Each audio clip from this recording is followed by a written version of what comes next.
నల్గొండ జిల్లా దేవరకొండ నియోజకవర్గంలోని పిఏపల్లి మండలంలో నాటు తుపాకీలు స్వాధీనం చేసుకున్నారు పోలీసులు.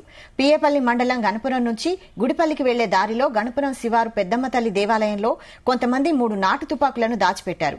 ఈ విషయాన్ని దేవాదాయ పూజారి పోలీసులకు అందించారు. దీంతో అక్కడికి చేరుకున్న పోలీసులు ఎటువంటి అనుమతులు లేకుండా ఉన్న నాటు తుపాకీలను పంచనామా జరిపి స్వాధీనం చేసుకున్నారు. వాటిని దాచిపెట్టిన వ్యక్తులపై కేసు నమోదు చేసి దర్యాప్తు చేస్తున్నట్లు సీఐ ధనుంజయ గౌడ్ తెలిపారు.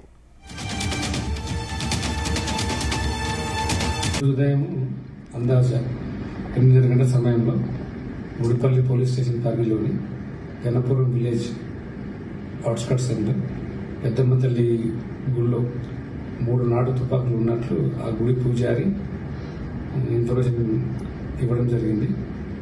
ఆ సమాచారం ఆధారంగా ఎస్ఐ నర్సింగ్ నేను ఆ సిబ్బంది వెళ్లి వాటిని పరిశీలించి వాటిని సాధించడం జరిగింది. ఆ తుపాకులను పరిశీలించినప్పుడు ఇవి మనం జనరల్గా పక్షులను కానీ మన పంట రక్షణ కోసం అడవి పందుల కోసం వాడే తుపాకులా మాత్రమే.